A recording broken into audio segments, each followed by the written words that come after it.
Hello, ambitious aspirants. I hope you all are doing well. So, let's begin with today's topic agriculture. The term agriculture is derived from two Latin words ager or agri meaning soil and cultura meaning cultivation.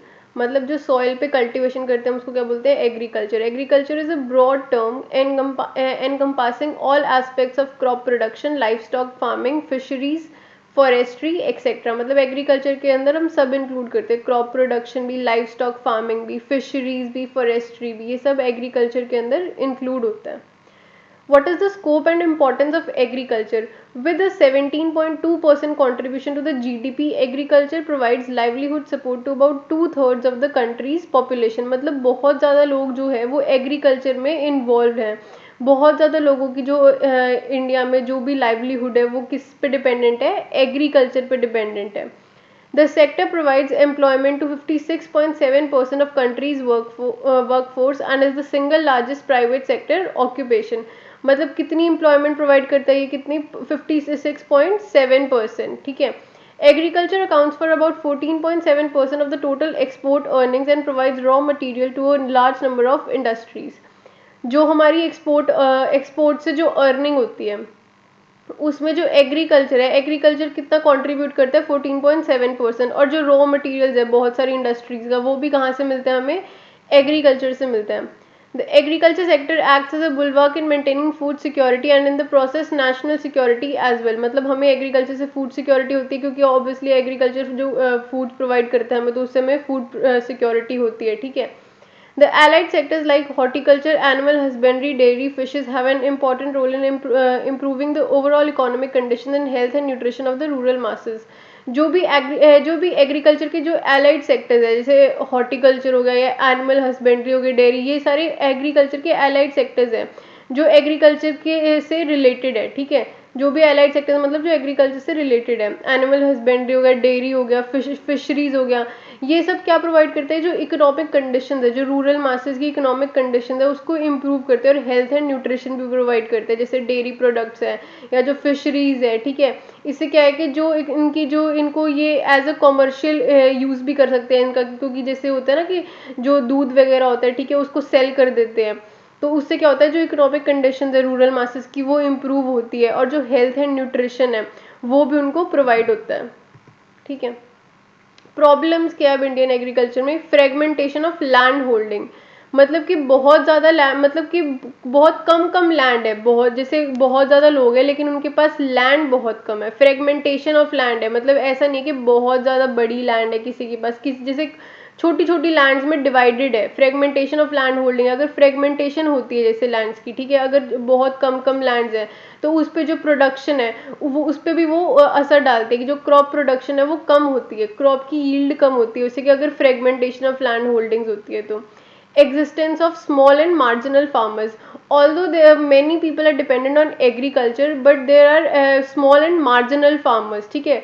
बहुत ज़्यादा small और marginal farmers है. ठीक है. तो वो उनकी जो जैसे स्मॉल मार्जिनल फार्मर्स क्या होता है, जिनके पास लैंड ज़्यादा नहीं होती, मतलब किसी के पास एक लैंड होती है या दो तीन या इतनी लैंड होती है, तो उनको स्मॉल और मार्जिनल फार्मर्स बोलते हैं. ठीक है.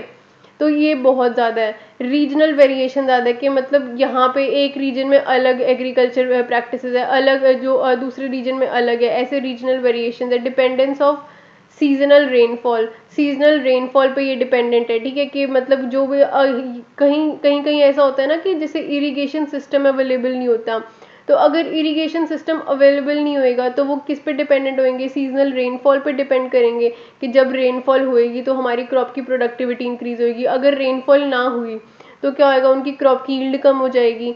तो इससे क्या है कि ये एक प्रॉब्लम है इंडियन एग्रीकल्चर की कि वो डिपेंड करता है सीजनल रेनफॉल पे.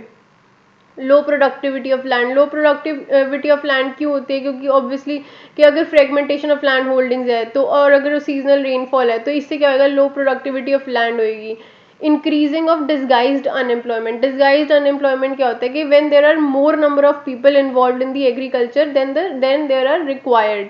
मतलब जितने लोग चाहिए एक लैंड पे उससे ज़्यादा अगर वहाँ पे काम कर रहे हैं तो उसको क्या बोलते हैं हम, डिसगाइज्ड अनएम्प्लॉयमेंट. कि सपोज एक लैंड पे सिर्फ 2 लोगों की ज़रूरत है तो कि वो 2 लोग आराम से अच्छे से यील्ड प्रोवाइड कर सकते हैं और अच्छे से काम कर सकते हैं, सिर्फ 2 लोगों की ज़रूरत है, लेकिन उसमें इन्वॉल्व पूरी फैमिली के पाँच पाँच मेंबर्स दो इन्वॉल्व है पूरी फैमिली के उसी 2 लैंड पे, ठीक है। तो क्या होता है कि जो 2 फार्मर्स है जिनसे पूरी हमें मिल सकती थी, उनसे सिर्फ मिल सकती थी हमें क्रॉप यील्ड, हमें उससे ज़्यादा फार्मर्स की नीड नहीं थी उस लैंड पे। लेकिन जो 5 फार्मर्स, जो 3 एक्स्ट्रा फार्मर्स इंक्लूड हो गए, तो वो 3 एक्स्ट्रा फार्मर्स क्या है उनकी, वो क्या है, डिसगाइज्ड अनएम्प्लॉयड है, ठीक है, क्योंकि वो उनकी ज़रूरत नहीं है, तो उनकी मार्जिनल जो प्रोडक्टिविटी है वो क्या होएगी, ज़ीरो प्रोडक्टिविटी होएगी उनकी मार्जिनल प्रोडक्टिविटी। तो इसको क्या बोलते हैं, वो क्या होता है, डिसगाइज्ड अनएम्प्लॉयड फार्मर्स हो गए। तो जो एग्रीकल्चर है उसमें क्या है, जो डिसगाइज्ड अनएम्प्लॉयमेंट है वो बहुत ज़्यादा है, क्योंकि बहुत ज़्यादा लोग डिपेंडेंट है एग्रीकल्चर पे। एक जैसे रूरल एरियाज़ में देखते हैं हम कि एक पूरी फैमिली किसी लैंड पे डिपेंडेंट है, मतलब एग्रीकल्चर पे डिपेंडेंट है, लेकिन वहाँ पे ऐसा होता है कि पूरी फैमिली मेम्बर्स की ज़रूरत नहीं होती उस लैंड पे, वो सिर्फ 2 लोग उसका काम कर सकते हैं, लेकिन उस पर 5 लोग लगे हुए हैं, तो वो जो 3 लोग एक्स्ट्रा हैं तो वो क्या है, डिसगाइज्ड अनएम्प्लॉयड है, उनकी ज़रूरत नहीं है, तो इसलिए उनकी मार्जिनल जो प्रोडक्टिविटी है, जो उससे लैंड से उनकी प्रोडक्टिविटी हो रही है, वो मार्जिनल प्रोडक्टिविटी उनकी क्या है, ज़ीरो है, मतलब उनसे वो कुछ ऐसा प्रोडक्टिव कर ही नहीं रहे हैं, ठीक है। Disorder in marketing of agriculture products, मतलब ठीक है, इससे क्या होता है, जो मार्केटिंग है एग्रीकल्चर प्रोडक्ट्स की वो भी अच्छे से नहीं हो रही, तो ये भी एक प्रॉब्लम है। वीक लैंड रिफॉर्मेशन है वो भी बहुत वीक है, तो ये these are the problems of Indian agriculture. Next is crop and its classification. Agronomy is a Greek word derived from agros meaning field and nomos meaning management. Agro मतलब field और nomos mean management, तो मतलब agronomy means field की management करना। It is a specialized branch in agriculture dealing with crop production and soil management, मतलब कि जैसे जो सॉइल को हम कैसे मैनेज करना है, क्रॉप प्रोडक्शन है उसको कैसे मैनेज करना है, तो ये उससे डील करता है। Crop refer to plants that are grown on a large scale for food, clothing and other human uses, मतलब क्रॉप क्या होता है, जो भी हम फूड के लिए जो ग्रो करते हैं, फिर क्लोथिंग के लिए ग्रो करते हैं, उनको क्रॉप बोलते हैं। क्लासिफिकेशन बेस्ड ऑन क्लाइमेट, मतलब जो क्रॉप्स हैं उनकी अगर क्लासिफिकेशन करें हम बेस्ड ऑन क्लाइमेट, तो फर्स्ट क्या होएगा, ट्रॉपिकल और सेकंड क्या होएगा, टेम्परेट। ट्रॉपिकल मीन्स जो वार्म क्लाइमेट, जो और वार्म और हॉट क्लाइमेट जिनको चाहिए और जो वार्म और हॉट क्लाइमेट में ग्रो करती हैं क्रॉप्स, उनको क्या बोलेंगे हम, ट्रॉपिकल क्रॉप्स। तो इसकी एग्जांपल क्या है, राइस, शुगर केन, ज्वार, ठीक है। राइस, शुगर केन, ज्वार मतलब ये क्या है, ट्रॉपिकल क्रॉप्स है। ट्रॉपिकल मतलब इनको वार्म और हॉट क्लाइमेट चाहिए ग्रो करने के लिए। टेम्परेट क्रॉप्स कौन सी होती है, crops grow well in cool climate, ठीक है। कूल क्लाइमेट ये नहीं कि पोलर रीजन वाला, पोलर रीजन में तो वैसे ही वेजिटेशन कम होती है।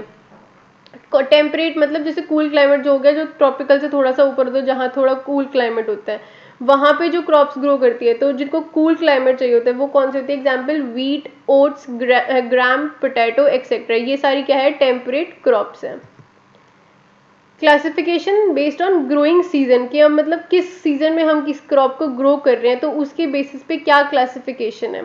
फर्स्ट इज खरीफ और रेनी और मॉनसून क्रॉप्स, मतलब जो खरीफ क्रॉप्स कौन सी होती है, the crops grown in monsoon months from June to October और नवंबर require warm wet weather at major periods of crop growth, also required short day length for flowering, ठीक है। खरीफ क्रॉप्स कौन सी होगी, जो मॉनसून सीजन में जिनको हम ग्रो करते हैं, ठीक है। कौन सा मॉनसून सीजन कौन सा हो गया, जून से लेके अक्टूबर नवंबर तक जो जिसको हम ग्रो करते हैं, ठीक है। और फिर जो नवंबर में उसको, अक्टूबर नवंबर में उसको हार्वेस्ट कर लेते हैं हम, ठीक है। तो वो वाली जो क्रॉप्स होती है खरीफ क्रॉप्स, खरीफ से याद क्या रखना है हमें, खरीफ मतलब रेनी सीजन में। रेनी सीजन कब आता है ये तो पता ही होता है सबको कि रेनी सीजन कब आता है, मानसून सीजन कब आता है, तो उसमें हम उसको ग्रो करते हैं। और हार्वेस्ट उसको कब करते हैं, अक्टूबर या नवंबर के अराउंड हम उसको हार्वेस्ट करते हैं। और कौन कौन सी क्रॉप होती है kharif crops, cotton, rice, jowar, bajra, ठीक है। ये सारी कौन सी है, खरीफ क्रॉप्स।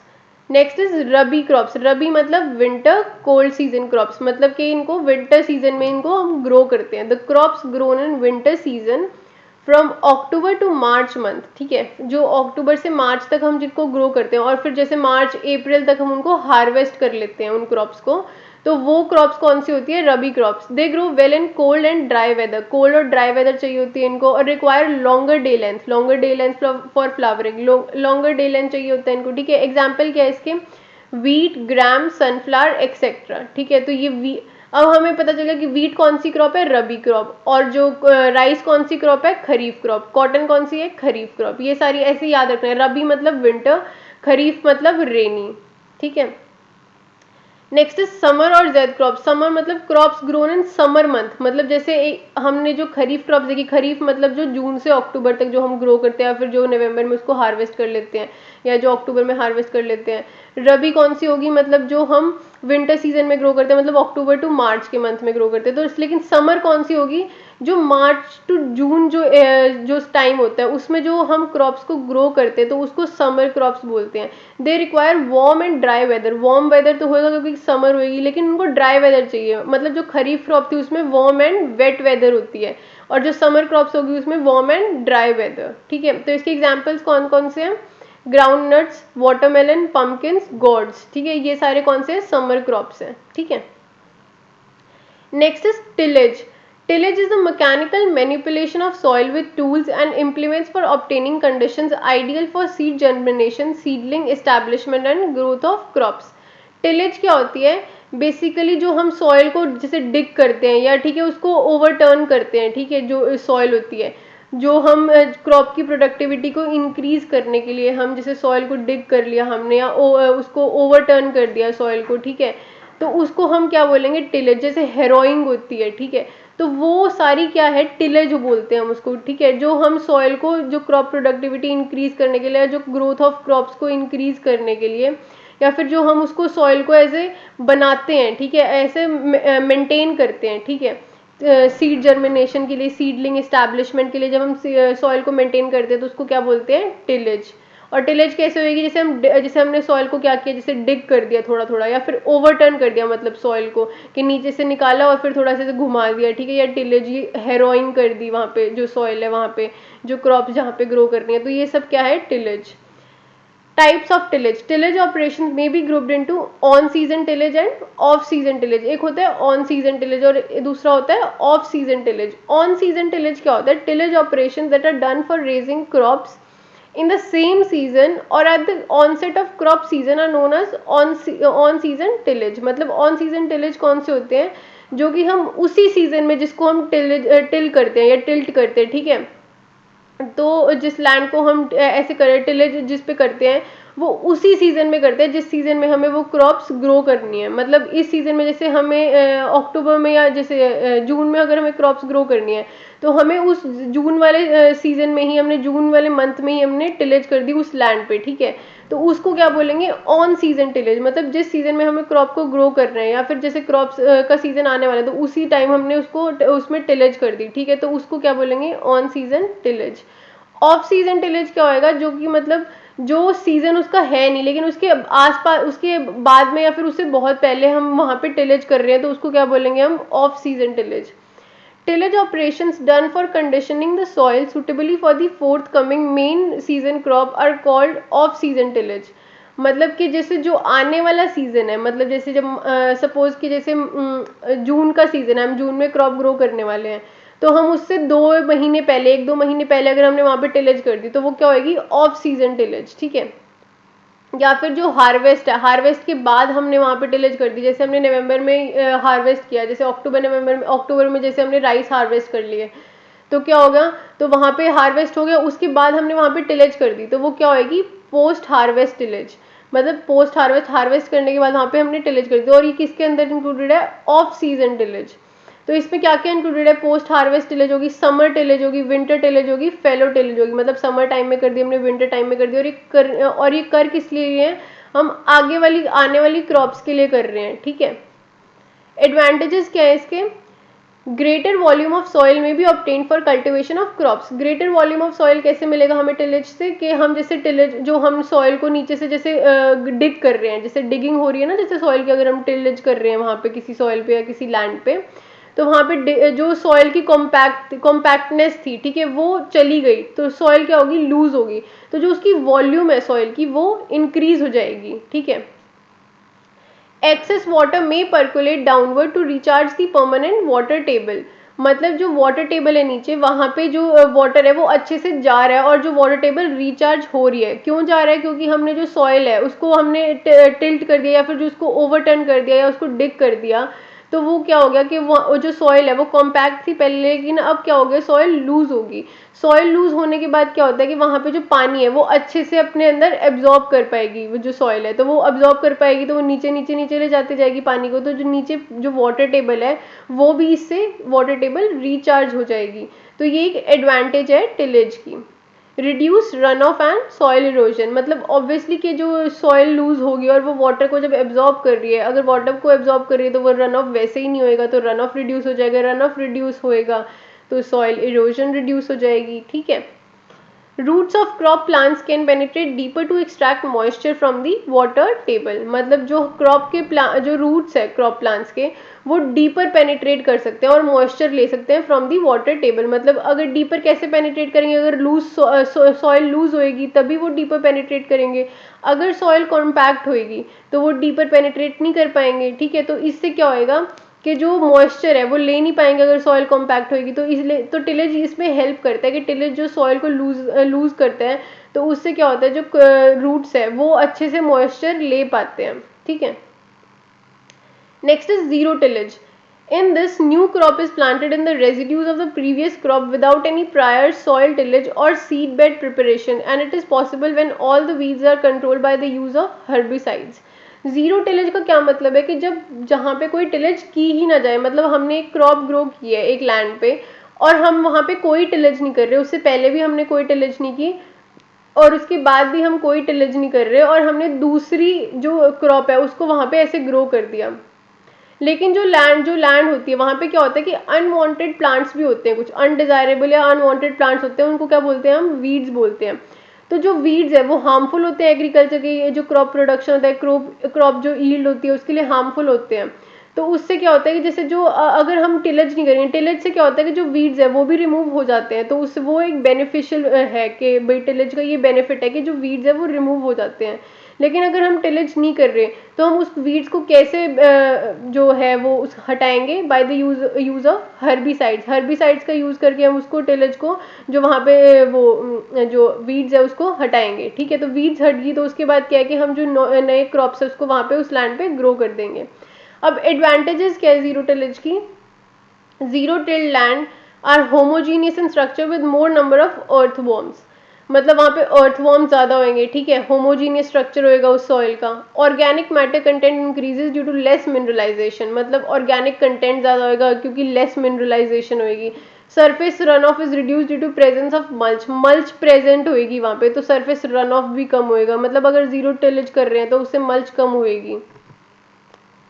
डिसएडवांटेजेस क्या है, higher amount of nitrogen has to be applied for mineralisation of organic matter in zero tillage, मतलब नाइट्रोजन ज़्यादा अप्लाई करनी पड़ रही है। पेरेनियल वीड्स में भी प्रॉब्लम, जो कि वीड जो हट ही नहीं पा रही, बहुत लंबे टाइम तक जो वीड्स रहती है लैंड पे वो भी एक प्रॉब्लम क्रिएट करती है। ठीक है। तो perennial weeds are a problem. High number of volunteer plants and buildup of pest, मतलब वॉलंटियर प्लांट्स जो अपने आप ही ग्रो हो जाते हैं, फॉर एग्जाम्पल जैसे वीड्स इंक्लूडेड होगी इसके अंदर, जो अपने आप ग्रो हो जाते हैं उनको क्या बोलेंगे हम, वॉलंटियर प्लांट्स। तो जो हाई टिलेज होगी, टिलेज नहीं करेंगे तो उससे high number of volunteer plants grow होंगे और जो पेस्ट है वो भी बिल्डअप हो जाएंगे वहाँ पे। तो these are the disadvantages. Next is cropping intensity. Cropping intensity क्या होता है कि number of crops cultivated in a piece of land per annum is cropping intensity, मतलब हम कितनी क्रॉप्स ग्रो कर रहे हैं एक लैंड पे पर एनम में, उसकी वो क्या है, उसकी क्रॉपिंग इंटेंसिटी। मतलब एक लैंड है और हम उस पर कितनी क्रॉप ग्रो कर रहे हैं। सपोज कि एक लैंड है, ठीक है, उस पर हमने पूरी लैंड पे एक ही क्रॉप ग्रो की पूरे सीजन में या पूरे एक साल में, ठीक है, एक ही क्रॉप ग्रो की, तो उसकी जो क्रॉप इंटेंसिटी है वो क्या होगी, 100%, कि हमने एक पूरे लैंड को यूज़ किया है क्रॉप यूज़ करने के लिए, क्रॉप ग्रो करने के लिए। लेकिन सपोज हमने एक सीजन में एक क्रॉप ग्रो की, ठीक है, और हमने उसको पूरी लैंड को यूज़ किया उस सीजन के लिए, तो और क्या हो गया, फिर हम दूसरे सीजन में उसकी 50% लैंड को यूज़ कर रहे हैं किसी और क्रॉप को ग्रो करने के लिए किसी और सीजन में, तो क्या होगा कि उसकी जो क्रॉपिंग इंटेंसिटी है वो कितनी होगी, 150%, ठीक है, क्योंकि हमने 50% लैंड यूज़ कर ली। तो ये क्या है, क्रॉपिंग इंटेंसिटी मतलब क्या है कि जितनी क्रॉप्स हम ग्रो कर रहे हैं एक पीस ऑफ लैंड में, मतलब जितना भी पीस ऑफ लैंड है, मतलब जिस पूरे पीस ऑफ लैंड पे हम जितनी क्रॉप्स ग्रो कर रहे हैं पर एनम, मतलब एक साल में हम कितनी क्रॉप ग्रो कर रहे हैं, उसको हम क्या बोलेंगे, cropping intensity. In Punjab and Tamil Nadu, the cropping intensity is more than 100%, that is around 140 to 150%. मतलब जो पंजाब और तमिलनाडु है उसमें क्रॉपिंग इंटेंसिटी ज़्यादा है. क्रॉपिंग इंटेंसिटी ज़्यादा का क्या मतलब है पंजाब और तमिलनाडु में, कि वहाँ पे एक से ज़्यादा क्रॉप ग्रो हो रही है उसी पीस ऑफ लैंड पे जिसपे वो उन्होंने पहले एक क्रॉप ग्रो की थी. मतलब जो एक ही लैंड पे वो बहुत ज़्यादा क्रॉप ग्रो कर रहे हैं. ठीक है. In Rajasthan the cropping intensity is less. Rajasthan में क्रॉपिंग इंटेंसिटी लेस क्यों है? क्योंकि ऑब्वियसली वहाँ पे जो लैंड है वो इतनी सूटेबल नहीं है कि हम उस लैंड पे बार बार क्रॉप ग्रो कर सकें, तो उनकी राजस्थान में क्रॉपिंग इंटेंसिटी कम होएगी. Next is cropping pattern. The yearly sequence and spatial arrangement of crops and fallow on a given area is called cropping pattern. मतलब हम जो सीक्वेंस रखते हैं या जो अरेंजमेंट रखते हैं हम क्रॉप्स का एक एरिया में, उसको हम क्या बोलेंगे? Cropping pattern. ठीक है. जो भी सीक्वेंस रखते हैं हम, जो भी ईयरली सीक्वेंस होती है स्पेशल अरेंजमेंट ऑफ क्रॉप्स की, हमें इस टाइम ये क्रॉप ग्रो करनी है, फिर उस टाइम हमने ये क्रॉप ग्रो कर दी, फिर उसकी जो अलग हमने अब ये क्रॉप ग्रो करनी है. तो ये जो सीक्वेंस है, हम जो सीक्वेंस रखते हैं क्रॉप्स का, तो उसको हम क्या बोलेंगे? Cropping pattern. Next is sequential cropping.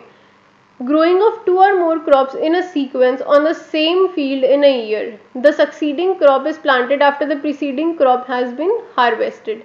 Sequential cropping का क्या मतलब है? कि जब हम दो या दो से ज़्यादा क्रॉप्स ग्रो करते हैं सीक्वेंस में, मतलब कि हमने एक क्रॉप इस सीजन में ग्रो की, फिर हमने जैसे ही हमने उस क्रॉप को हार्वेस्ट किया, हमने दूसरी क्रॉप वहाँ पे ग्रो कर दी, फिर दूसरी क्रॉप को हमने हार्वेस्ट किया, फिर वहीं पे हमने तीसरी क्रॉप को ग्रो कर दिया. तो ये सीक्वेंस चल रहा है ना कि हम एक से ज़्यादा क्रॉप को ग्रो कर रहे हैं एक ही पीस ऑफ लैंड पे, तो ये इसको क्या बोलेंगे हम? Sequential cropping.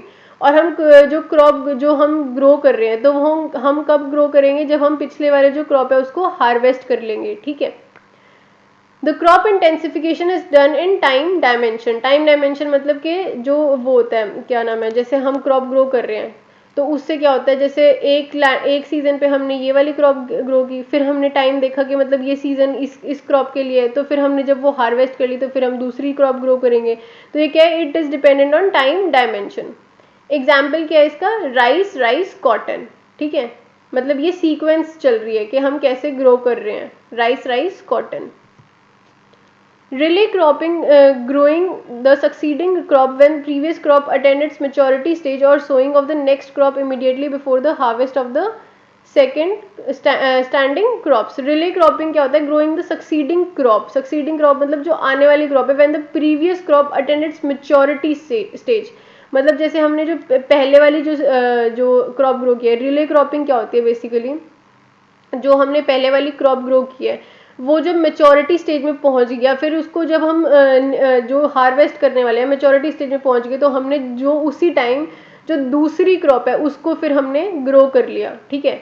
और उसको हमने इमीडिएटली जो हार्वेस्ट करने वाले, जैसे हमने जो एक क्रॉप ग्रो की है, सपोज हमने क्रॉप ग्रो की है, वो मेचोरिटी स्टेज तक अपने पहुंच गई. मेचोरिटी स्टेज पहुंचने मतलब उसको हमने अभी तक हार्वेस्ट नहीं किया है, वो हार्वेस्ट करने से पहले हम क्या करेंगे? एक दूसरी क्रॉप ग्रो कर देंगे. ठीक है. उसी टाइम मतलब उसको हार्वेस्ट नहीं किया लेकिन उससे पहले हम दूसरी क्रॉप ग्रो कर देंगे, तो इसको क्या बोलेंगे हम? Relay cropping. एग्जाम्पल क्या है इसके? पैडी ल्यूसरिन. मतलब ये रिले क्रॉपिंग में यूज होता है कि जब पैडी को ग्रो करते हैं फिर वो हार्वेस्ट होने से पहले हम किसको? ल्यूसरिन को ग्रो कर देते हैं. Rice, cauliflower, onion, summer gourds, ये सारे क्या है? रिले क्रॉपिंग के एग्जाम्पल है. Next is intercropping, growing two or more crops simultaneously with distinct row arrangement on the same field at the same time. मतलब क्या होता है कि दो और दो से ज़्यादा क्रॉप्स को जब हम साइमल्टेनियसली ग्रो करते हैं और एक ही फील्ड में ग्रो करते हैं हम, तो उसको क्या बोलते हैं हम? इंटरक्रॉपिंग. मतलब साइमल्टेनियसली ग्रो कैसे करते हैं? एक होती है इंटरक्रॉपिंग और एक होती है मिक्स्ड क्रॉपिंग. इनमें क्या फ़र्क होता है? जैसे मिक्स्ड क्रॉपिंग जब हम आगे जाके देखेंगे क्या होता है. इंटरक्रॉपिंग में तो क्या होता है कि हम रो अरेंजमेंट्स करते हैं कि इस रो में ये वाली क्रॉप है, फिर नेक्स्ट रो में कोई और क्रॉप है, दूसरी जो हमने क्रॉप लगाई है, फिर तीसरी रो में वो फर्स्ट वाली क्रॉप है. ऐसे करके हम ये अरेंजमेंट करते हैं. ठीक है. अरेंज मतलब रो अरेंजमेंट्स करते हैं कि इस रो में ऑल्टरनेट अरेंजमेंट्स होगी ना, ऑल्टरनेट रो अरेंजमेंट्स होगी कि फर्स्ट रो में और थर्ड रो में और फिफ्थ रो में एक क्रॉप है, सेकेंड रो में, फोर्थ रो में, सिक्स्थ रो में एक क्रॉप है. ऐसे करके जो ऑल्टरनेट रो अरेंजमेंट्स हमने की है तो उसको हम क्या बोलेंगे? इंटरक्रॉपिंग. और एक ही फील्ड पे कर रहे हैं, एक ही टाइम कर रहे हैं, तो इसको हम क्या बोलेंगे? इंटरक्रॉपिंग. बेस क्रॉप क्या होती है? Primary crop which is planted और sown at its optimum sole crop population in an intercropping situation. Base crop मतलब जो हम प्राइमरी क्रॉप ग्रो करने वाले हैं, जो कि बेस जो प्राइमरी क्रॉप है ग्रो करने के लिए, वो उसको हम क्या बोलेंगे? Base crop. ठीक है, जैसे जो हम ग्रो कर रहे हैं बेसिकली, और जो उनके बीच में जो हम क्रॉप ग्रो कर रहे हैं उसको क्या बोलेंगे हम? Inter crop. Intercrop is a second crop planted in between the rows of base crop with a view to obtain extra yields with intercrop without compromise in the main crop yields। ठीक है, तो मतलब जैसे हमने जो base crop मतलब जो हमें क्रॉप ग्रो करनी थी उस सीजन में, उसको हमने ग्रो किया, ठीक है, वो क्या होगी? Base crop. अब उसकी जो रो के बीच में, उन रोज के बीच में हमने कोई और क्रॉप ग्रो कर दी, तो उसको क्या बोलेंगे हम? Inter crop. और इंटर क्रॉप हम ग्रो किस लिए कर रहे हैं? ताकि जो हमारी क्रॉप की यील्ड है वो इंक्रीज हो जाए, हम क्रॉप यील्ड इंक्रीज करें। ठीक है, तो उससे क्या होता है? हमें ज़्यादा फायदा होएगा, फार्मर्स को ज़्यादा फायदा होएगा जो ग्रो कर रहे हैं। ठीक है, तो इसीलिए हम ये इंटरक्रॉपिंग का जो मेथड है वो यूज़ करते हैं। एडवांटेजेस क्या है इंटरक्रॉपिंग की? Better use of growth resources including light, nutrients and water. मतलब जो रिसोर्सेज है उसको बेटर यूज करते हैं हम, जैसे लाइट हो गया, न्यूट्रिएंट्स हो गए, वाटर हो गए, इसका बेटर यूजेज हो जाता है क्योंकि दो क्रॉप्स ग्रो हो रही है साथ में साइमल्टेनियसली। ठीक है, सप्रेसिंग ऑफ द वीड्स, मतलब सब वीड सप्रेस हो जाती है क्योंकि हमने वीड्स को ग्रो करने के लिए हमने जगह ही नहीं छोड़ी। ठीक है, क्योंकि हमने जो दूसरी क्रॉप है उसको भी ग्रो कर दिया वहां पे, तो वीड्स कहाँ से ग्रो होगी? तो सप्रेसिंग ऑफ द वीड्स भी एक इसकी एडवांटेज है। Yield and stability, मतलब even if one crop fails due to unforeseen situations, another crop will yield and provide some secured income। मतलब क्या होता है कि अगर एक क्रॉप फेल हो जाए तो हम दूसरी क्रॉप से यील्ड और अपना इनकम सिक्योर कर सकते हैं। तो इससे क्या होता है कि स्टेबिलिटी मिल जाती है फार्मर्स को। अगर हम दो क्रॉप्स ग्रो कर रहे हैं तो by chance, just in case, unforeseen कोई सिचुएशन होगी, जैसे कोई पेस्ट अटैक हो गया या कुछ भी हो गया, तो उससे क्या होगा कि एक क्रॉप फेल होगी, तो उससे हम ये क्या फ़ायदा ले सकते हैं कि कोई हमने दूसरी क्रॉप ग्रो की है तो उससे हम इनकम को जनरेट कर सकते हैं और हम क्रॉप यील्ड इंक्रीज मतलब जो स्टेबल रह सकती है वो। ठीक है, Successful intercropping gives higher equivalent yields of base crop plus yield of intercrop, higher cropping intensity। मतलब क्या है कि अगर दोनों क्रॉपिंग सक्सेसफुल होगी, मतलब बेस क्रॉप भी सक्सेसफुल है और उसकी यील्ड भी इंक्रीज है, इंटरक्रॉप की यील्ड भी इंक्रीज है, तो उससे क्या होगा? हमें बहुत ज़्यादा यील्ड मिलेगी और हमें उससे इनकम भी बहुत ज़्यादा होगी, तो इट इज़ अ बेनिफिट। और इन क्रॉपिंग इंटेंसिटी इंक्रीज होगी। क्रॉपिंग इंटेंसिटी क्या है? जो हमने अभी पढ़ा था क्रॉपिंग इंटेंसिटी, कि एक लैंड पे, एक पीस ऑफ लैंड पे कितनी क्रॉप्स हम ग्रो कर रहे हैं। ठीक है, तो उसको हम क्या बोलेंगे? Cropping intensity. तो अगर हम एक ही लैंड पे दो क्रॉप्स ग्रो कर रहे हैं वो भी साइमल्टेनियसली, तो इससे क्या है? जो क्रॉपिंग इंटेंसिटी है वो भी इंक्रीज होगी, तो हाइयर क्रॉपिंग इंटेंसिटी होगी। Reduced paste and disease incidence, मतलब जो पेस्ट और डिजीज इंसिडेंस है वो भी कम होंगे इससे। Improvement of soil health and agro ecosystem, soil health improve होएगा, एग्रो इकोसिस्टम भी इंप्रूव होएगा। एग्जाम्पल क्या इंटरक्रॉपिंग है? मेज प्लस काउपी, मतलब 1:1 की रेशो में हम इसको ग्रो करते हैं। Next is सोरघम plus red gram, red, और इनको क्या हम 2:2 रेशो की उसमें ग्रो करते हैं, मतलब जैसे 2:2 रेशो में 2 रेशो में सोरघम और 2 रेशो में रेड ग्राम, तो ऐसे हम इसकी जो रेशो है इसमें ग्रो करते हैं। तो ये these are the examples of intercropping. Next is farming system. Farm क्या होता है? It is a piece of land with specific boundaries where crops and livestock enterprises are taken up under common management. मतलब farm क्या है? एक piece of land है और उसकी स्पेसिफिक बाउंड्री है where crop and livestock enterprises are taken up under common management. जो crop और लाइवस्टॉक एंटरप्राइजेज है वहां पे मतलब वो की जाती है, मतलब एक पीस ऑफ लैंड है बेसिकली। फार्म क्या होता है? एक पीस ऑफ लैंड जहाँ पे क्रॉपिंग की जाती है या फिर लाइवस्टॉक को ग्रो किया जाता है। ठीक है, फार्मिंग क्या होता है? It is the process of harnessing solar energy in the form of economic plant and animal products. Farming basically क्या होता है? फार्मिंग में क्या होता है? क्रॉप्स ग्रो होते हैं फार्मिंग में हम, ठीक है, फार्मिंग में हम क्रॉप्स ग्रो करते हैं, तो क्रॉप्स कैसे ग्रो होगी? उनको एनर्जी कहाँ से मिलेगी? सन से एनर्जी मिलेगी। तो सन से जो क्या होता है फार्मिंग में हार्नेस करते हैं हम, कौन सी? सोलर एनर्जी को हार्नेस करते हैं in the form of economic plant and animal products.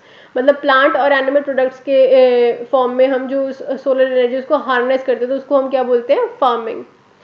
System क्या होता है? Set of components which are interdependent and interacting, मतलब कुछ भी कंपोनेंट जो एक दूसरे पे डिपेंड है उसको क्या बोलते हैं? सिस्टम।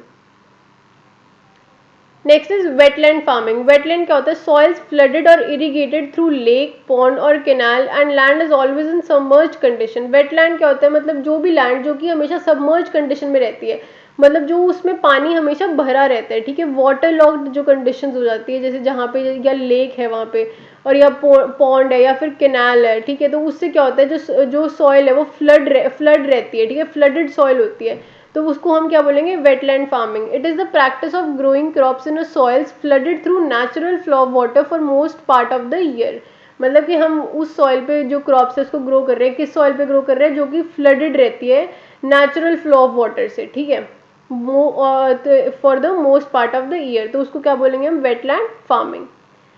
गार्डन लैंड और irrigated dry land farming. Garden land क्या होता है? Soils irrigated with ground water sources, मतलब जो ग्राउंड वाटर को यूज करके जब हम सॉइल को इरिगेट करते हैं तो उसको क्या बोलते हैं? Garden land. और गार्डन लैंड फार्मिंग क्या होता है? Growing crops with supplemental irrigation bye lifting water from underground sources. मतलब जब हम इरिगेशन के लिए एज ए इरिगेशन जो हम वाटर को यूज करते हैं, वो कौन सा वाटर यूज करते हैं? हम अंडरग्राउंड जब वाटर को हम यूज करते हैं तो उसको हम क्या बोलते हैं? गार्डन लैंड फार्मिंग, ठीक है। ड्राई लैंड फार्मिंग क्या होता है? Soils purely depends rainfall for moisture. Dry land मतलब ये नहीं है कि वो बिल्कुल ड्राई लैंड होती है, ड्राई लैंड पे तो वेजिटेशन वैसे ही ग्रो नहीं होती, कोई भी क्रॉप ग्रो नहीं होगी। ड्राई लैंड का मतलब ये नहीं कि वहाँ पे पानी नहीं होता, ड्राई लैंड का मतलब ये है कि वहाँ पे इरीगेशन का सिस्टम नहीं होता, वहाँ पे इरीगेशन के सोर्सेज नहीं होते, तो वो इरीगेशन किसी मेथड से कर नहीं सकते, तो वो प्योरली वो जो लैंड है वो डिपेंड किस पे करती है? रेनफॉल पे डिपेंड करती है अपने मॉइस्चर के लिए। तो इरीगेशन के अगर जहाँ पे सोर्सेज नहीं है तो हम उसको क्या बोलेंगे? ड्राई लैंड बोलेंगे, जो कि बिल्कुल डिपेंडेंट है किस पे? रेनफॉल पे for moisture. Dry land farming क्या होता है? It is the practice of crop production entirely depending upon rainfall and the moisture conserved in the soil. मतलब ये किस पे डिपेंडेंट है? एंटायरली रेनफॉल पे, और जो मॉइस्चर जो सॉइल में है उस पर डिपेंडेंट है, ठीक है। This is practised in areas where annual rainfall is less than 750 millimetre. मतलब कौन से एरियाज में जहाँ पे एनुअल रेनफॉल कितनी होती है? जो लेस होती है 750 मिलीमीटर से लेस जो वहाँ पे रेनफॉल होती है वो उस एरियाज में इस ड्राई लैंड फार्मिंग की जाती है। The crops may face moisture stress frequently due to erratic distribution और फेलियर ऑफ मानसून। मतलब कि अगर जैसे वहाँ पे उस एरिया में अगर बारिश नहीं होगी तो वहाँ पे जो क्रॉप्स है वो फेल हो जाएगी, अगर मानसून वहाँ पे नहीं होएगा तो वो क्रॉप्स वहाँ पे फेल हो जाएगी। तो ये बेसिकली डिपेंडेंट सारा रेनफॉल पे या मानसून पे डिपेंडेंट है। तो ये जो क्रॉप्स है ये ज़्यादा यील्ड नहीं प्रोवाइड कर पाती, क्योंकि अगर मानसून अच्छा नहीं हुआ तो क्रॉप्स वैसे ही ग्रो नहीं कर पाएगी क्योंकि उनके पास पानी नहीं है, ठीक है। Next is rain fed farming. Crop production in areas में rainfall is more than 750 millimetre. मतलब क्रॉप प्रोडक्शन कौन से एरियाज में जहाँ पे रेनफॉल कितना है? 750 मिलीमीटर से ज़्यादा है। Here moisture stress will be minimum. Moisture stress कितना है? मिनिमम होता है। Soil conservation is given more importance. Soil conservation को ज़्यादा इंपॉर्टेंस दी जाती है यहाँ पे, ठीक है। Next is mixed farming. Mixed farming is defined as a system of farming on a particular farm which includes crop production, raising livestock, poultry, fisheries, beekeeping, etc. to sustain and satisfy as many needs of the farmer as possible. Mixed farming और mixed crop, एक होता है mixed cropping और एक होता है mixed farming. Mixed cropping क्या होता है कि जब हम, जैसे हमने इंटर क्रॉपिंग देखा, इंटर क्रॉपिंग में क्या था कि हम ऑल्टरनेट रोज, जो ऑल्टरनेट रोज होते हैं, रो अरेंजमेंट है, रो अरेंजमेंट में हम अलग अलग क्रॉप्स ग्रो करते हैं रो अरेंजमेंट में। लेकिन मिक्स्ड क्रॉपिंग में क्या होता है कि हम कोई भी रो अरेंजमेंट नहीं देखते, हम कहीं भी कोई भी क्रॉप ग्रो कर देते हैं, लेकिन हम मिक्सिंग मतलब हमने अलग अलग क्रॉप्स ग्रो कर रखी है, कोई भी अरेंजमेंट बिना अरेंजमेंट की कोई क्रॉप ग्रो कर रखी है दो, ठीक है, तो वो क्या होगा? Mixed cropping. अब मिक्स्ड फार्मिंग क्या है? मिक्स्ड क्रॉपिंग में तो सिर्फ क्रॉप्स ग्रो करें, क्रॉप प्रोडक्शन की बात करते हैं हम। मिक्स्ड फार्मिंग एक बहुत ब्रॉड कंसेप्ट है, तो उसमें सिर्फ क्रॉप प्रोडक्शन इंक्लूडेड नहीं है, फार्मिंग में बहुत सारी चीज़ें इंक्लूडेड है, जैसे raising livestock, poultry, fishes, जो एलाइड एग्रीकल्चर सेक्टर्स है, ठीक है, तो एग्रीकल्चर एक्टिविटीज़ है वो सब फार्मिंग में इंक्लूडेड है। तो जो मिक्स्ड फार्मिंग क्या होता है कि एक पर्टिकुलर फार्म पे जब हम ये सब चीज़ें करते हैं तो उसको क्या बोलते हैं हम? Mixed farming. जैसे crop production, raising livestock, poultry, fisheries, bee keeping etcetera, तो ये सब हम एक ही फार्म पे कर रहे हैं तो उसको क्या बोलेंगे हम? Mixed farming.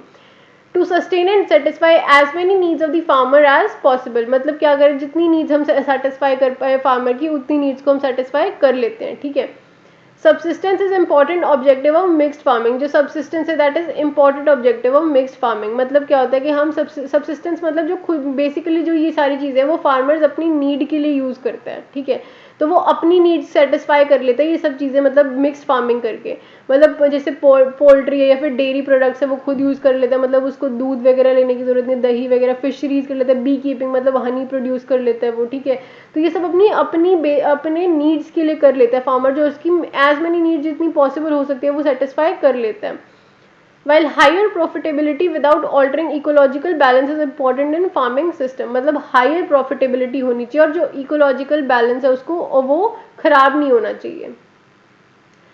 Advantages क्या mixed farming की, it offers highest return on farm business as the byproducts of farm are properly utilized, मतलब जो हाईएस्ट रिटर्न मिलता है इसमें फार्म बिजनेस पे, मतलब एज अ कमर्शियल पर्पज के लिए भी जैसे यूज़ करते हैं फार्मर्स इसको, जैसे पोल्ट्री है, फिशरीज है या फिर बी कीपिंग है, इनको जो ये बीज है ये हनी प्रोवाइड करते हैं तो हनी को हम सेल कर देते हैं, या फिर जो डेयरी प्रोडक्ट्स हैं उनको वो फार्मर्स सेल कर देते हैं। तो इससे क्या होता है हाईएस्ट प्रॉफिट मिलता है उनको फार्म बिजनेस पे, ठीक है। और जो बाय प्रोडक्ट्स है फार्म के वो भी प्रॉपरली यूटिलाइज हो जाते हैं। बाय प्रोडक्ट्स क्या होते हैं, जैसे हम जो लाइफ स्टॉक रेज कर रहे हैं हम, जैसे ठीक है, जो बफेलोज हो गए, काउज हो गया, जो उनका एनिमल डंग है, काउ डंग है, ठीक है, तो वो यूज होता है बहुत सारी चीज़ों में, तो वो भी प्रॉपरली यूटिलाइज हो सकता है। Next is it provides work through out year मतलब काम मिला रहता है क्योंकि बहुत सारी चीज़ें हैं, ठीक है। Efficient utilisation of land, labour, equipment and other resources, मतलब इनकी एफिशिएंट यूटिलाइजेशन होती है। The crop byproducts such as straw, fodder, etc. is used for feeding of livestock and in return they provide milk, मतलब जो भी crop का by product होता है, जो जैसे हम जो क्रॉप ग्रो कर रहे हैं उस लैंड पे, तो उसका बाय प्रोडक्ट क्या होगा, फॉडर मिल जाएगा हमें, तो उस फॉडर से हम जो लाइफ स्टॉक रेज कर रहे हैं उसको फीड कर सकते हैं हम, ठीक है। तो हमें कोई बाहर से लाने की जरूरत नहीं है, सब हमें सेल्फ सफिशिएंट, हम मतलब जो फार्मर्स है वो सेल्फ सफिशिएंट हो रहे हैं, ठीक है। तो इन रिटर्न जो लाइफ स्टॉक है वो क्या प्रोवाइड करेंगे, मिल्क प्रोवाइड करेंगे। लाइफ स्टॉक मतलब जैसे काउ होगी, बफेलोज होगी, ठीक है, तो ये क्या प्रोवाइड करेंगी, मिल्क प्रोवाइड करेंगे। Manures available from livestock to maintain soil fertility, मतलब जो भी मैन्योर्स मिल रहा है जो लाइफ स्टॉक से मैन्योर मतलब जो कि काउ डंग हो गया, cow dung can be used as a manure, तो मैन्योर जो मिल रहा है लाइफ स्टॉक से उससे हम सॉइल फर्टिलिटी को इंक्रीज कर सकते हैं। सॉइल फर्टिलिटी इंक्रीज होने से क्या होता है, क्रॉप प्रोडक्शन इंक्रीज होगी, ठीक है। It helps in supplying all the food needs of the family members, मतलब जितनी भी फूड नीड्स है फैमिली मेंबर्स की वो सब सप्लाई कर देते हैं मिक्स फार्मिंग यूज करके, ठीक है। Next is crop rotation, growing of different crops on a piece of land is in a pre planned succession, मतलब डिफरेंट क्रॉप जब हम ग्रो कर रहे हैं एक पीस ऑफ लैंड पे तो उसको क्या बोलेंगे हम, क्रॉप रोटेशन, मतलब सक्सेस जो प्री प्लान सक्सेशन कर रहे हैं हम, कि हम प्लान कर रहे हैं कि इस टाइम पे हम ये क्रॉप ग्रो करेंगे, फिर ठीक है, फिर अब हम ये क्रॉप छोड़ देते हैं, अब हम दूसरी क्रॉप ग्रो करेंगे इस पे, फिर हम तो कोई और क्रॉप ग्रो करेंगे। तो ये क्या कर रहे हैं हम, ऐसे प्री प्लान सक्सेशन कर रहे हैं कि इस टाइम ये, फिर उसके बाद ये, फिर उसके बाद ये, और डिफरेंट क्रॉप्स ग्रो कर रहे हैं एक पीस ऑफ लैंड पे, तो उसको क्या बोलेंगे हम, crop rotation. The principle of crop rotation is to utilize the available resources to the fullest extent in order to harvest the maximum in a unit land without affecting the soil health. मतलब crop rotation का क्या principal है कि ये utilise करता है जो भी अवेलेबल रिसोर्सेज है उसको बहुत अच्छे से यूटिलाइज करना, मतलब जो भी रिसोर्सेज अवेलेबल है जो भी सॉइल में, तो उसको अच्छे से यूटिलाइज करना ताकि जो हमें हार्वेस्ट मिल रहा है वो मैक्सिमम हो, ठीक है, हार्वेस्ट हमारा मैक्सिमम हो और सॉइल हेल्थ है उसको भी नुकसान ना पहुंचे, ठीक है। क्रॉप रोटेशन में ही होता है। एग्जाम्पल क्या है इसके, राइस, रेड ग्राम, बनाना, मतलब क्या है कि हम एक पॉइंट पे हम राइस ग्रो कर रहे हैं, ठीक है, फिर हम उसके बाद हम अगले सीक्वेंस में हम क्या ग्रो कर रहे हैं, रेड ग्राम, फिर उससे अगले सीक्वेंस में हम बनाना ग्रो कर रहे हैं। तो ये क्या हो गया, क्रॉप रोटेशन, मतलब एक लैंड पे हम एक ही क्रॉप ग्रो नहीं करते जा रहे, हम अलग अलग क्रॉप भी ग्रो कर रहे हैं, तो उसको क्या बोलेंगे हम, crop rotation. Next is sustainable agriculture. Sustainable का मतलब तो पता ही है सबको कि सस्टेनेबल क्या होता है। सस्टेनेबल मतलब क्या होता है कि जब हम अपनी प्रेजेंट नीड, मतलब हम अपनी जो ज़रूरतों को पूरा करें, लेकिन हम ये भी देखें कि हम फ्यूचर नीड्स है, जो फ्यूचर की जो जनरेशन है उसकी नीड्स को भी हम हार्म ना करें, और जो उनके रिसोर्सेज है उनको भी हम हार्म ना करें, तो वो सस्टेनेबल मतलब होता है उसका, ठीक है। सस्टेनेबल एग्रीकल्चर क्या होता है, it is a form of agriculture aimed at meeting the needs of the present generation without endangering the resource base of the future generation, मतलब हम अपने जनरेशन जो प्रेजेंट जनरेशन है उसकी नीड्स को भी मीट कर रहे हैं, लेकिन जो रिसोर्सेज है जो फ्यूचर जनरेशन के लिए जो चाहिए उसको भी हम एंडेंजर नहीं कर रहे, ठीक है।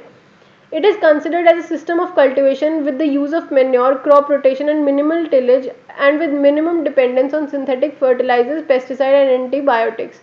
मतलब सस्टेनेबल एग्रीकल्चर में क्या है कि जो हम जो मेन्योर यूज़ कर रहे हैं, ठीक है, क्रॉप रोटेशन की मदद से जो हम टिलेज है उसको कम यूज़ कर रहे हैं, मिनिमम टिलेज है, और minimum dependence on synthetic fertiliser, मतलब जो फर्टिलाइजर है, पेस्टिसाइड्स है या एंटीबायोटिक्स है उनका भी हम कम यूज़ कर रहे हैं, और मेन्योर है उसको यूज़ ज़्यादा कर रहे हैं, क्रॉप रोटेशन को यूज़ ज़्यादा कर रहे हैं। तो इससे क्या होता है, जो लैंड है, जो वहाँ पे सॉइल है, उसको वो जो उसकी सॉइल हेल्थ है वो बनी रहती है, ठीक है। अगर हम अगर हम एक ही लैंड पे एक ही क्रॉप ग्रो करते रहेंगे बहुत टाइम तक, तो उससे क्या होएगा कि उसकी जो सॉइल की हेल्थ है वो डिटीरियोरेट हो जाएगी, ठीक है। तो इससे क्या, तो अगर हम क्रॉप रोटेशन करेंगे, अगर हम एक ही लैंड पे डिफरेंट डिफरेंट क्रॉप्स ग्रो करेंगे, तो उससे जो सॉइल हेल्थ है वो प्रिजर्व रहेगी, ठीक है। तो इस जो सस्टेनेबल एग्रीकल्चर है इसमें बेसिकली ये होता है कि हमें फर्टिलाइजर्स, पेस्टिसाइड्स और एंटीबायोटिक्स है इनको कम यूज़ करना है, मेन्योर को ज़्यादा यूज़ करना है, क्रॉप रोटेशन ज़्यादा करनी है और टिलेज मिनिमम होनी चाहिए। तो इससे क्या होगा, सस्टेनेबल एग्रीकल्चर।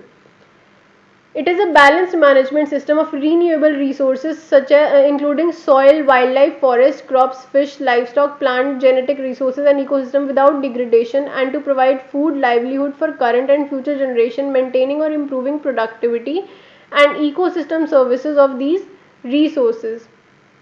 मतलब क्या है कि हम बैलेंस्ड मैनेजमेंट कर रहे हैं, जो भी रीन्यूएबल रिसोर्सेज हमें मिल रहे हैं अभी अपनी अपने यूज़ के लिए, हमें जो रिसोर्सेज मिल रहे हैं हम उसका बैलेंस्ड मैनेजमेंट कर रहे हैं, हम उसका वेस्टेज नहीं कर रहे। जो भी है उसमें क्या सब कुछ इंक्लूडेड है, soil, wild life, forest, crops, fish, life stock, जितने भी ये सारे सिस्टम है इनको हम बैलेंस्ड मैनेजमेंट कर रहे हैं इनका, ठीक है। और हम ये भी देख रहे हैं कि जो फ्यूचर जनरेशन है उनकी जो रिक्वायरमेंट है फूड की या लाइवलीहुड की, ठीक है, उसको हम हार्म नहीं कर रहे, और जो प्रोडक्टिविटी है और उसको भी हम इंक्रीज कर रहे हैं, लेकिन फ्यूचर जनरेशन की जो नीड्स है उसको भी मेंटेन रख रहे हैं।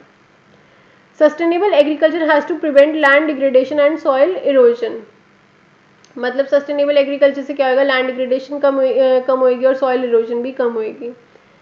It has to replenish nutrients and control weeds, pests and diseases through biological and cultural methods। मतलब जो nutrients है उसको replenish करना है, क्योंकि जैसे अब हम क्रॉप ग्रो करते हैं, ठीक है, क्रॉप ग्रो करेंगे तो क्रॉप्स को nutrients चाहिए ग्रो के लिए, तो एक क्रॉप ग्रो की हमने एक लैंड पे, तो उससे क्या होएगा, जो न्यूट्रिएंट्स है वहाँ पे कम हो जाएंगे।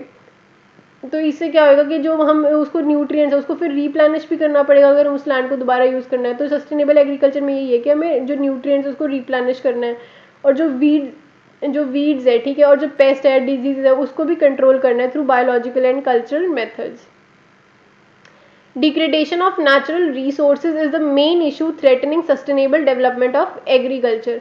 जो भी जैसे नेचुरल रिसोर्सेज डिग्रेड हो रहे हैं, ठीक है, तो वो एक थ्रेट बन रहे हैं सस्टेनेबल डेवलपमेंट ऑफ एग्रीकल्चर में। जैसे जो भी नेचुरल रिसोर्सेज हम यूज़ करते हैं, जो भी रीन्यूएबल रिसोर्सेज है वो डिग्रेड हो रहे हैं, तो ये एक थ्रेट है सस्टेनेबल डेवलपमेंट ऑफ एग्रीकल्चर के लिए। Next is organic farming. Organic farming is a production system where all kinds of agricultural products are produced organically, including grains, meat, dairy, eggs, fibers such as cotton, flowers and processed food products. Organic farming basically क्या होता है, जैसे हम अभी कई बार सुनते हैं ना कि ऑर्गेनिक प्रोडक्ट्स यूज़ कर रहे हैं हम, जैसे घर पे भी कई बार ऑर्गेनिक चीज़ें यूज़ करते हैं, ऑर्गेनिक प्रोडक्ट्स यूज़ करते हैं। तो ऑर्गेनिक प्रोडक्ट्स क्या होते हैं, बेसिकली वो प्रोडक्ट जिसमें हम कोई सिंथेटिक चीज़ या केमिकल्स नहीं यूज़ कर रहे हैं उनको ग्रो करने के लिए, उन क्रॉप्स को ग्रो करने के लिए, और जितनी भी चीज़ें हम उस क्रॉप को ग्रो करने के लिए यूज़ कर रहे हैं they all are organic in nature, ठीक है। Organic farming is a production system where all kinds of agricultural products are produced organically। मतलब organically produce हो रहे हैं, कौन कौन से, including grams, meat, dairy, eggs, fiber, ये सब organically produce कर रहे हैं। Organic farming avoids or largely excludes the use of synthetic fertilizer, pesticides, growth regulators and livestock feed additives। मतलब क्या, जो ऑर्गेनिक फार्मिंग है वही बात है कि हम कोई केमिकल यूज़ नहीं कर रहे, या फिर जो हम सिंथेटिक फर्टिलाइजर जैसे नॉर्मली यूज़ करते हैं, फर्टिलाइजर, पेस्टिसाइड्स, ठीक है, या ग्रोथ रेगुलेटर्स जो हम यूज़ करते हैं फार्मिंग में, वो हम ऑर्गेनिक फार्मिंग में यूज़ नहीं कर रहे, ठीक है। ये ऑर्गेनिक फार्मिंग में सारे ऑर्गेनिक प्रोडक्ट्स यूज़ हो रहे हैं, ठीक है। जैसे cow dung as a manure use हो रहा है, ठीक है, तो cow dung as a manure भी क्या है, ऑर्गेनिक है, तो उसमें ऑर्गेनिक फार्मिंग में इम्पॉर्टेंट है वो, ठीक है। तो ये सब हम अवॉइड करते हैं सिंथेटिक चीज़ें। Components of organic farming. It largely rely upon crop rotations, crop residues, animal manure, legumes, green manure, on and off farm organic waste, mechanical cultivation, mineral bearing rocks and aspects of biological control of pests and diseases to maintain soil productivity and tills to supply plant nutrients. Components क्या है organic farming पे कि किस पे dependent होती है, जैसे organic farming crop rotation पे, क्रॉप रेजिड्यूज पे, मतलब जैसे हम कितनी क्रॉप रोटेशन कर रहे हैं एक लैंड पे, अगर ज़्यादा क्रॉप रोटेशन करेंगे मतलब तो उससे क्या होगा, जो लैंड की हेल्थ है वो मेंटेन रहेगी। कि मतलब ऐसा होता है जो एक प्लांट जो न्यूट्रिएंट यूज़ कर रहा है तो वो सेम ही न्यूट्रिएंट वो जैसे यूज़ नहीं कर रहा बार बार, तो वो सेम न्यूट्रिएंट मतलब रिप्लेनिश भी नहीं करना पड़ रहा, तो हम दूसरे क्रॉप्स ग्रो कर रहे हैं। क्रॉप रेजिड्यूज, जो भी रेजिड्यूज है क्रॉप के, ठीक है, वो हम यूज़ कर रहे हैं एज ऑर्गेनिक वेस्ट। या और जैसे एनिमल मेन्योर हो गया, एनिमल मेन्योर मतलब काउ डंग वगैरह, तो वो उसको हम एज अ मेन्योर यूज़ कर रहे हैं। लेग्यूम्स, ग्रीन मेन्योर, इसको जो ऑर्गेनिक वेस्ट है या मैकेनिकल कल्टिवेशन है, ठीक है, तो इससे क्या होएगा, जो सॉइल प्रोडक्टिविटी है इससे इंक्रीज होएगी। तो ये सारे कंपोनेंट्स है ऑर्गेनिक फार्मिंग के। स्कोप क्या है इसका, a sustainable agriculture system which maintains and improve soil fertility so as to guarantee for adequate food security in the future. मतलब ये एक तो सॉइल फर्टिलिटी को मेंटेन रखता है ये, ठीक है, और उससे हम जो फूड सिक्योरिटी है फ्यूचर में वो भी हमारी मेंटेन रहती है। It relies upon resources from its own area which is not dependent upon much on imported resources। मतलब ये imported resources पे dependent नहीं है बेसिकली, जो भी इसके पास resources है खुद के हैं वो उस पर ही dependent ज़्यादा है। It helps in maintaining the stability of natural ecosystem। जो natural ecosystem की stability है उसको भी अच्छे से maintain रखता है ये। Next is eco farming. Eco farming क्या होता है, it is the farming mutually reinforcing ecological approaches to food production. It aims at the maintenance of soil chemically, biologically and physically the way nature would do if left alone. Soil would then take proper care of plants growing on it. Feed the soil not the plant is the watchword and slogan of ecological farming. Ecological farming में basically क्या है कि जो हम soil है उसको हम maintain कर रहे हैं केमिकली, बायोलॉजिकली और फिजिकली। मतलब जैसे अगर हमने जैसे सॉइल को छोड़ दिया, हम उसको कोई भी ह्यूमन डिस्टर्बेंस नहीं है उस सॉइल पे, तो जो भी नेचर उसको हील करेगा सॉइल को, वैसे ही हम ह्यूमन उससे इंड्यूस जो सॉइल को हील कर रहे हैं, मतलब उसको मेंटेन कर रहे हैं थ्रू केमिकल यूज़ और बायोलॉजिकल यूज़ करके या फिजिकली मतलब कुछ यूज़ करके, तो उससे क्या है मेंटेन कर रहे हैं हम सॉइल को। तो वो क्या होता है, इको फार्मिंग बेसिकली क्या होता है कि जब हम सॉइल को फीड करते हैं और प्लांट को नहीं छेड़ते, क्योंकि सॉइल अगर अच्छी होगी तो वहाँ पे प्लांट ग्रोथ भी अच्छी होगी, ठीक है। तो इसीलिए इकोलॉजिकल फार्मिंग में यही इंक्लूडेड है कि हम सॉइल को अच्छे से ट्रीट करें, ठीक है। Next is permaculture. It is defined as a design system for creating sustainable human environment. It uses ecology as the basis for designing integrated system of food production, housing, appropriate technology and community development. मतलब permaculture में क्या होता है, it is defined as a design system. हम जो sustainable human environment create करना चाह रहे हैं तो उसका जो कोई भी डिजाइन सिस्टम है उसको क्रिएट करना, ठीक है, या सस्टेनेबल ह्यूमन एनवायरनमेंट क्रिएट करना, तो वो क्या उसको क्या बोलेंगे हम, permaculture. It uses ecology, ecology को यूज करके for the basis of designing integrated system of food production. मतलब किसको यूज करता है, इकोलॉजी को, फॉर डिजाइन, किस चीज के लिए यूज करता है, for designing integrated system of food production, housing, appropriate technology and community development. Permaculture is built upon an ethic of caring for the earth and interacting with the environment in mutually beneficial ways। मतलब क्या होता है कि इसका हम अर्थ की भी care कर रहे हैं साथ में, और हम जो एनवायरमेंट है उससे भी इंटरेक्ट कर रहे हैं in mutually beneficial ways. Mutually beneficial मतलब कि अर्थ को जो हमें भी बेनिफिट हो रहा है उस चीज़ का, और जो एनवायरनमेंट है उस पर भी कोई नेगेटिव इम्पैक्ट नहीं पड़ रहा, एनवायरनमेंट पे भी कोई हम ऐसा नेगेटिव इम्पैक्ट नहीं डाल रहे, एनवायरनमेंट भी बेनिफिट ही हो रही है। तो उससे म्यूचुअल बेनिफिट हो रहा है, मतलब हमें भी बेनिफिट हो रहा है और अर्थ को भी या एनवायरनमेंट को भी बेनिफिट हो रहा है। तो पर्माकल्चर वही होता है जो भी हम ये मेथड्स यूज करते हैं। मतलब a central theme in permaculture is a design of ecological landscape that provides food. मतलब क्या होता है कि जो इकोलॉजिकल लैंडस्केप डिजाइन करना जो फूड प्रोवाइड करे, ठीक है। Emphasis is placed on multi use plants, cultural practices such as sheet mulching and trellising and the integration of animals to recycle nutrients and graze weeds. मतलब क्या होता है, central theme क्या है पर्माकल्चर का, जो इकोलॉजिकल लैंडस्केप को design करना, और it is placed on, emphasis किस पे प्लेस्ड है, मल्टी यूज प्लांट्स और कल्चरल प्रैक्टिस कौन सी शील्ड मल्चिंग। मतलब जैसे लैंड को कवर कर देना किसी शीट से या किसी चीज़ से कवर कर देना, जैसे कोई लीव से कवर होगी तो उससे क्या होगा, जो उसका सॉइल मॉइस्चर है वो बना रहेगा।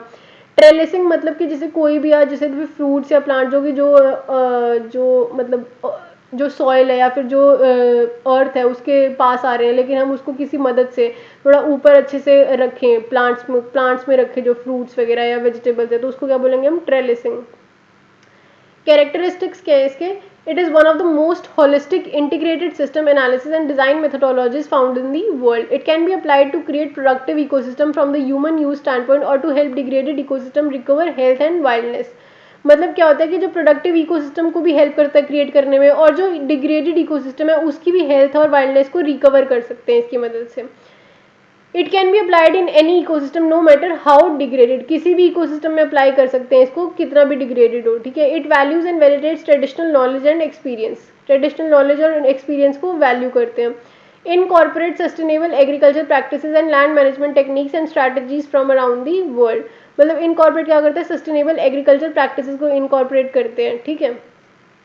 तो ये सब क्या है? इसको ये क्या है? Permaculture. Next is integrated farming system. Integration of farm enterprises such as cropping system, animal husbandry, fisheries, forestry, etc. for optimal utilization of resources, bringing prosperity to the farmer. Integrated farm enterprises मतलब कि जो भी cropping system है, animal husbandry मतलब जो भी farming system है, मतलब जो भी फार्मिंग के अंदर सब इंक्लूडेड है. जैसे हमने देखा था ना पहले कि फार्मिंग के अंदर बहुत ही ब्रॉड कंसेप्ट है, ब्रॉडर कंसेप्ट है. तो ब्रॉडर कंसेप्ट के अंदर सारे एलाइड एग्रीकल्चर सेक्टर्स भी इंक्लूडेड है. तो उसमें सब में ये सारी चीज़ें इंक्लूडेड है. तो उसको इंटीग्रेट करने को, उस सब का इंटीग्रेशन को हम क्या बोलेंगे? Integrated farming system. According to the availability of land, type of land, water, capital, resources, technical skill of the farmer, market facilities, etc. and the components of farming system are to be chosen and adopted for better results. मतलब हम ये देखेंगे किस type की land है और कैसी land है, कितने वाटर रिसोर्सेज हमें अवेलेबल है, हमारे पास कितने कैपिटल है, कितनी रिसोर्सेज है, कितनी हमारे पास टेक्निकल स्किल है, या फिर मार्केट फैसिलिटीज़ कितनी है. हम ये सब चीज़ें देखेंगे और हम फिर ये देखें, हम चूज़ करेंगे, ठीक है, कि हमें कैसे बेटर रिजल्ट्स उससे लेने हैं इंटीग्रेटेड फार्मिंग सिस्टम से.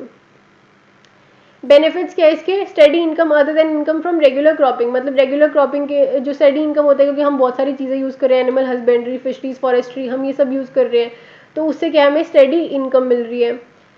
Risk coverage due to subsidiary allocation in the event of unexpected crop failures. कि मतलब कोई भी जिससे होता है कि अगर मान लो कोई क्रॉप फेल हो जाए, ठीक है, तो क्रॉप फेल होगी, लेकिन हम कुछ और भी काम कर रहे हैं उस लैंड पे, जैसे कोई भी फिशरीज या एनिमल हस्बेंड्री या फिर जो भी life stock raising life stock या ऐसा कुछ कर रहे हैं हम, या फिर डेयरी प्रोडक्ट्स कर रहे हैं या बी कीपिंग कर रहे हैं. तो उससे क्या है कि अगर हम किसी भी अनएक्सपेक्टेड सर्कमस्टांसेस से अगर क्रॉप फेल हो भी गई, तो उससे क्या है कि जो रिस्क कवरेज है वो हो जाती है.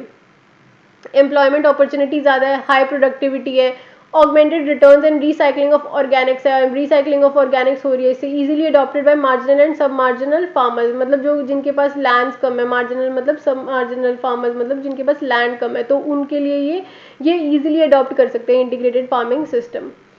General uplift of farm activities. मतलब अपलिफ्ट ऑफ फार्म एक्टिविटीज हो रही है. Better utilisation of land, labour, time and available manures in the farm. Better utilisation हो रहा है सब चीज़ों का, लैंड का, लेबर का, टाइम का, ठीक है. Next is integrated nutrient management. Judicious combination of organic, inorganic and biofertilizers which replenishes the soil nutrients which are removed by the crops is referred as integrated nutrient management system. Integrated nutrient management system हमें चाहिए क्यों है? क्योंकि हम अगर crop को grow कर रहे हैं, ठीक है, क्रॉप ग्रो कर रहे हैं, तो उससे क्या होता है, क्रॉप को जो ग्रो करने के लिए न्यूट्रिएंट्स चाहिए, तो न्यूट्रिएंट्स चाहिए, तो वहाँ पे जो न्यूट्रिएंट्स है वो खत्म हो जाएंगे अगर हम बार बार क्रॉप्स ग्रो करेंगे एक लैंड पे, तो वहाँ पे जो न्यूट्रिएंट्स है उसको रीप्लेनिश भी करना पड़ेगा, ठीक है. तो इससे क्या होता है, हम इंटीग्रेटेड मैनेजमेंट सिस्टम अप्लाई करेंगे जिसमें कि हम ऑर्गेनिक या इनऑर्गेनिक और बायो फर्टिलाइजर्स को यूज़ करेंगे for replenishing the soil nutrients, ठीक है. To sustain the productivity of different crops and cropping patterns, efficient nutrient management is vital. मतलब कि जो क्रॉप्स है और क्रॉपिंग पैटर्न है, उनको क्रॉपिंग सिस्टम है, उसको सस्टेन करने के लिए हम जो न्यूट्रिएंट मैनेजमेंट है उसको this is nutrient management is very beneficial. There is a need to develop more efficient, economic and integrated system of nutrient management for realizing high crop productivity without diminishing soil fertility.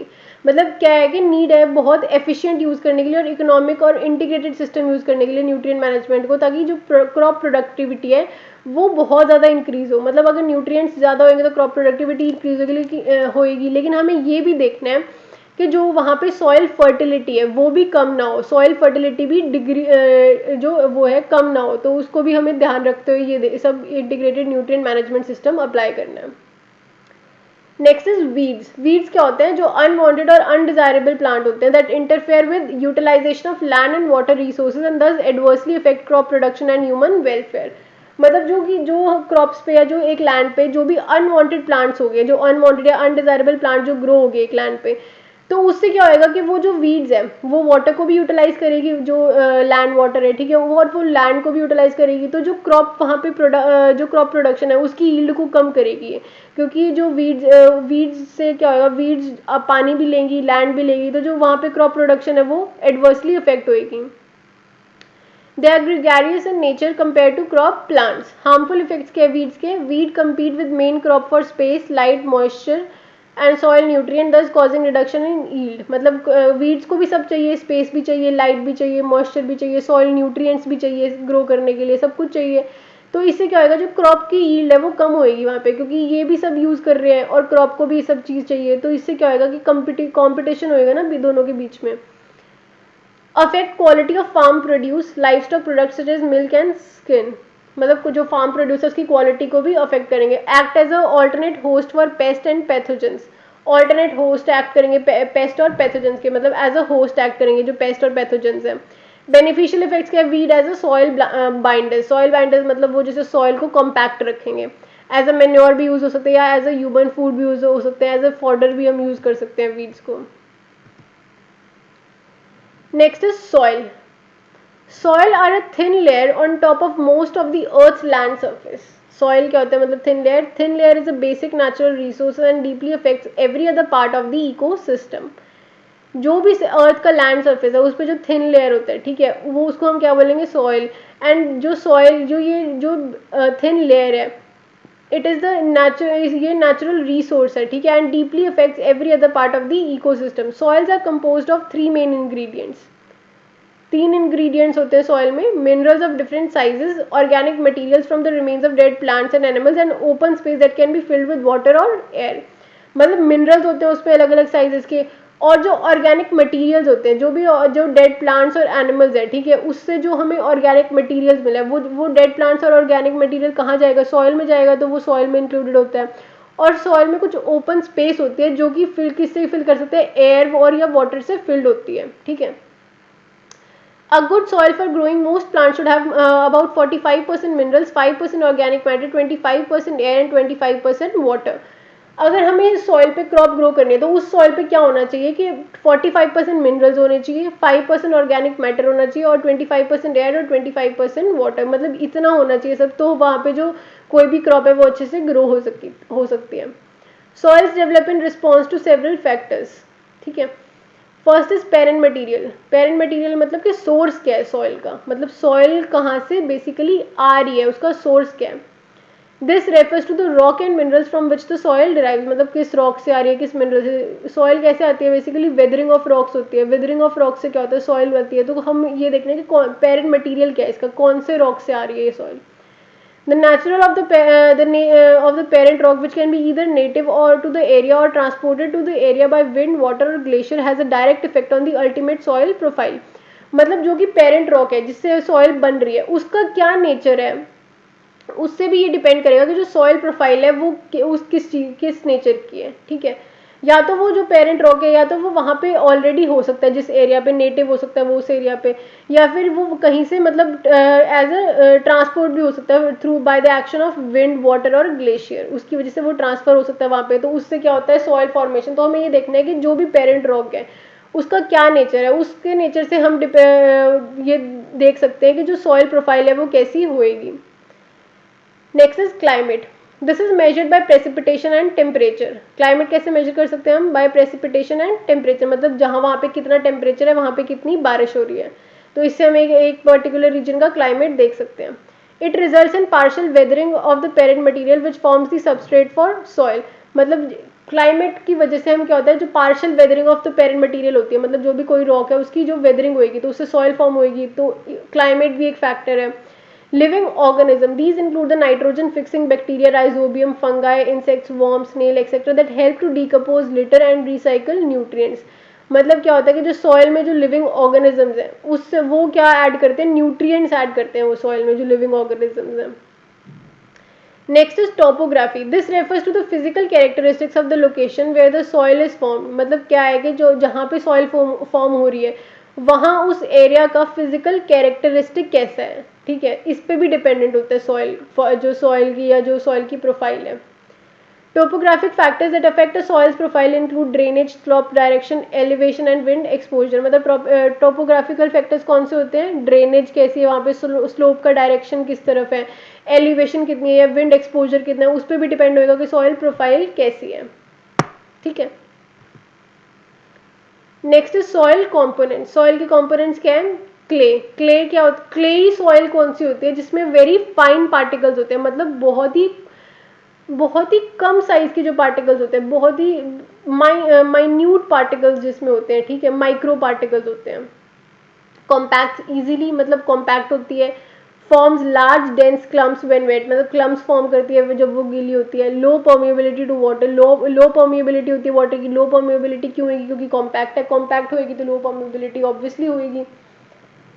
Therefore upper layers become waterlogged. जो clayey soil होती है उसमें upper layer क्या होता है, वो वाटरलॉग्ड होता है. ठीक है, वाटरलॉग्ड इसलिए होगा क्योंकि वो जो परमेबिलिटी ऑफ सॉइल होगी वो लो होगी. ठीक है, परमेबिलिटी टू वाटर लो होगी तो उससे क्या होगा, जो अपर लेयर्स होगी वो वाटरलॉग्ड होगी. क्लेई क्रॉप बेसिकली कौन सी होती है, जो क्ले एरियाज में, जैसे कॉटन होगी वो क्लेई सॉइल में मिलती है हमें. ठीक है. ग्रेवल कौन सी होती है, जो सॉइल का कंपोनेंट होता है. ग्रेवल कौन सी सॉइल होती है जिसमें कोर्स पार्टिकल्स होते हैं, मतलब थोड़े बड़े पार्टिकल्स होते हैं. And consist of rock fragments. Loam कौन सा होता है, about equal mixtures of clay, sand, silt and humus. मतलब जिसमें इक्वल मिक्सचर होता है क्ले का भी, सैंड का भी, सिल्ट का भी और ह्यूमस का भी. लोम रिच इन न्यूट्रिएंट्स होती है, holds water but does not become water locked. मतलब लूमी जो सॉइल होती है, लूमी सॉइल होती है, वो वाटर को तो होल्ड कर सकती है पर वो वाटर लॉक्ड नहीं होती. ठीक है, और रिच इन न्यूट्रिएंट्स होती है.